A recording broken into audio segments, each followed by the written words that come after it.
নমস্কাৰ বন্ধু-বান্ধৱসকল, পুনৰবাৰ স্বাগতম জনাইছো আমাৰ ইউটিউব চেনেলটোলৈ। আজিৰ ভিডিঅ'ত আপোনালোকৰ বাবে বহুত ভাল খবৰ এটা লৈ আছো। APDCL ৰ অফিচিয়েল নটিচ আহি গ'ল আৰু APDCL ৰ কিমান পদ খালী হৈছে, কেনেকুৱা ধৰণৰ পদ খালী হৈছে, সকলো আজিৰ ভিডিঅ'ত আমি আলোচনা কৰিম। আপোনালোকে ভিডিঅ'টো চাই থাকিব। তেতিয়াহ'লে বলক বন্ধু-বান্ধৱসকল, পলম নকৰাকৈ আজিৰ ভিডিঅ'টো আমি আৰম্ভ কৰোঁ। এইখন হ'ল APDCL ৰ অফিচিয়েল নটিচ। এই অফিচিয়েল নটিচনত কি পদ খালী হৈছে আৰু কেনেকুৱা ধৰণৰ পদ খালী হৈছে সেই সকলো কথা আলোচনা কৰিছে বা উল্লেখ কৰিছে। সেই সকলো কথা আজিৰ আমি আলোচনা কৰিম। আপোনালোকৰ APDCL ৰ অফিচটো থাকিব আপোনালোকৰ বিজুলী ভৱন, যি পল্টন বজাৰত অৱস্থিত। বিজুলী ভৱনটো APDCL ৰ হেড অফিচ হ'ব আৰু নটিচন আহিছে আপোনালোকৰ 22 অক্টোবৰ তাৰিখে। বাকী নটিচনত কি কথা আছে সকলো কথা আজিৰ ভিডিঅ'ত আমি আলোচনা কৰিম। বাকী নটিচনত আছে যে an interview will be held, আপোনালোকৰ ইণ্টাৰভিউ এটা হ'ব। এংগেজমেন্ট অফ টিচাৰ, আপোনালোকৰ টিচাৰ বিলাক APDCL ত ল'ব আৰু contractual basis at ASEB high school Narengi আৰু ASEB প্ৰাইমাৰী স্কুল নাৰেংগী।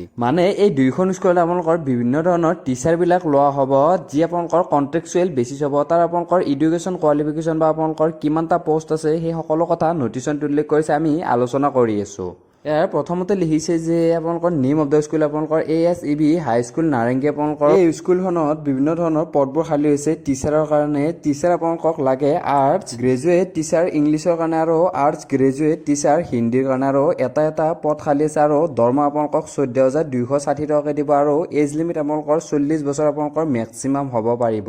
ইয়াৰ পিছত আছে ASEB প্ৰাইমাৰী স্কুল নাৰেংগী। এইটো আপোনালোকৰ টিচাৰৰ পদটো হ'ব আণ্ডাৰ গ্ৰেজুৱেট টিচাৰ আৰু টোটেল পদ আছে আপোনালোকৰ দুটা আৰু দৰমহা আপোনালোকৰ 11,750 টকাকৈ পাব আৰু মেক্সিমাম এজ লিমিট আপোনালোকৰ 38 ইয়াৰ্ছ হ'ব পাৰিব। আৰু ইয়াৰ পিছত আছে ইলিজিবিলিটি ক্ৰাইটেৰিয়া বিলাক লিখাই আছে। প্ৰথমতে আছে আৰ্টছ গ্ৰেজুৱেট টিচাৰ আপোনালোকৰ ইংলিছৰ কাৰণে graduate post graduate from recognise university with 50% আপোনালোকৰ পাৰ্চেন্টেজ লাগিব, হয়তো আপোনালোকৰ গ্ৰেজুৱেশ্যন, হয়তো আপোনালোকৰ পোষ্ট গ্ৰেজুৱেশ্যনত। লগতে আপোনালোকৰ BEd লাগিব, বেচেলাৰ অফ এডুকেশ্যন লাগিব।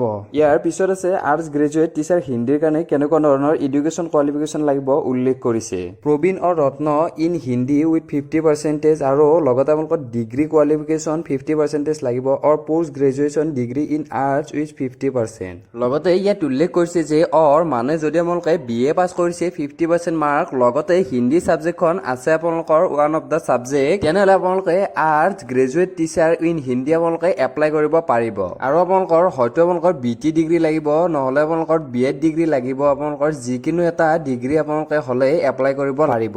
ইয়াৰ পিছত কি আছে, আণ্ডাৰ গ্ৰেজুৱেট টিচাৰৰ কাৰণে আপোনালোকৰ কেনেকুৱা ধৰণৰ এডুকেশ্যন কোৱালিফিকেশ্যন লাগিব সেইটো উল্লেখ কৰিছে। ইয়াত উল্লেখ কৰিছে যে as per academic or professional qualification prescribe by the national council for teacher education. যদি আপোনালোকৰ এইটো পোষ্টত এপ্লাই কৰিব লাগে বা বিচাৰে, তেনেহ'লে তলত দিয়া ধৰণৰ আপোনালোকৰ এডুকেশ্যন কোৱালিফিকেশ্যন লাগিব। তলত নটিচত লিখাই আছে, আমি সেইটো আলোচনা কৰিলো। ইয়াত উল্লেখ কৰিছে education qualification senior secondary or it's equivalent with at least আপোনালোকৰ 45% লাগিব। লগতে আপোনালোকৰ 2 বছৰীয়া ডিপ্ল'মা লাগিব ইন এলিমেণ্টাৰী এডুকেশ্যন বা আপোনালোকৰ senior secondary or it's equivalent with 50% আপোনালোকৰ মাৰ্ক লাগিব আৰু 4 বছৰীয়া আপোনালোকৰ bachelor of elementary education degree লাগিব।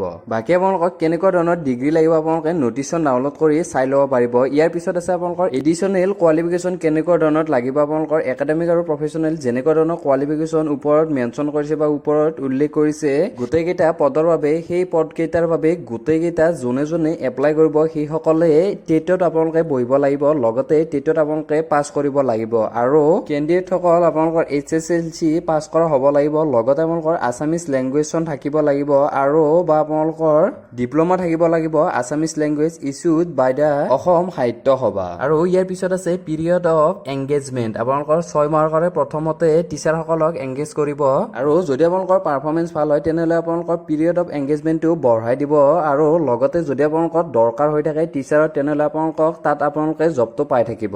আৰু এপ্লিকেণ্টসকলে যি আপোনালোকৰ APDCL ৰ অফিচিয়েল ৱেবছাইট আছে তাত আপোনালোকে গৈ আপোনালোকে নিজে ৰেজিষ্টাৰ কৰি ল'ব লাগিব। APDCL ৰ লিংকটো ডিছক্ৰিপশ্যন বক্সত দি আছে, আপোনালোকে গৈ তাত আপোনালোকে ৰেজিষ্টাৰ কৰি ল'ব পাৰিব নিজে। আৰু ৰেজিষ্ট্ৰেশ্যনৰ ডেটটো আপোনালোকৰ 23 অক্টোবৰৰ পৰা আৰম্ভণি হৈছে বা আপোনালোকৰ খোলা হৈছে আৰু আপোনালোকৰ শেষ তাৰিখ হ'ব 6 নৱেম্বৰ। যেতিয়া আপোনালোকে ৰেজিষ্ট্ৰেশ্যন কৰিব তেতিয়া আপোনালোকৰ জেনেৰেটেড ৰেজিষ্ট্ৰেশ্যন ফৰ্ম এখন থাকিব, সেইখন আপোনালোকৰ ডকুমেণ্টছ ভেৰিফিকেশ্যনত দেখুৱাব লাগিব ইণ্টাৰভিউৰ টাইমত। লগতে আপোনালোকে অৰিজিনেল ডকুমেণ্টছবিলাক লৈ যাব লাগিব। লগতে আপোনালোকে মাৰ্কশ্বিটবিলাকো লৈ যাব লাগিব along with the attested self attested copy of the same. আৰু লগতে উল্লেখ কৰিছে যে কেণ্ডিডেটজন ডমিচিয়েল অফ আছাম মানে আপোনালোকৰ স্থায়ী বাসিন্দা হ'ব লাগিব। লগতে আপোনালোকৰ প্ৰুফ অফ ডমিচিয়েল আপোনালোকৰ দিব লাগিব। লগতে প্ৰুফ অফ আইডেন্টিটি কাৰ্ড আপোনালোকে দিব লাগিব। আৰু যদি আপোনালোকে গভৰ্ণমেণ্ট এমপ্লয়ী হয় তেনেহ'লে আপোনালোকে এনঅ'চিখন ছাবমিট কৰিব লাগিব। আৰু আপোনালোকৰ date and time for the interview আপোনালোকৰ পিছত নটিফাই কৰি দিব। লগতে আপোনালোকৰ প্লেচটো পিছত জনাই দিব। আৰু আপোনালোকৰ ইণ্টাৰভিউত বহাৰ বাবে কোনো ডিএটিয়ে দিয়া নহ'ব। আৰু আপোনালোকক APDCLৰ অফিচিয়েল ৱেবছাইটটো ভিজিট কৰি থাকিব কৈছে লেটেষ্ট আপডেটৰ কাৰণে। তেতিয়াহ'লে বন্ধুসকল আজিলৈ ভিডিঅ'টো ইমানেই আছিল। APDCLৰ এইখনেই নটিচ আছিল। যদি আপোনালোকক পুনৰবাৰ আপোনালোকক কিবা নতুন ভেকেঞ্চি আপোনালোকক নিশ্চয়কৈ জনাই দিম। আপোনালোকে আমাৰ চেনেলৰ লগত কানেক্ট হৈ থাকিলে বিভিন্ন ধৰণৰ আপডেটবিলাক পাই থাকিব। তেতিয়াহ'লে বন্ধুসকল আজিলৈ ভিডিঅ'টো ইমানেই আছিল। পুনৰবাৰ আপোনালোকক নতুন ভিডিঅ' এটাৰ সৈতে নতুন ইনফৰমেশ্যনৰ সৈতে লগ পাম। আজিলৈ ইমানেই। ধন্যবাদ। জয় অসম।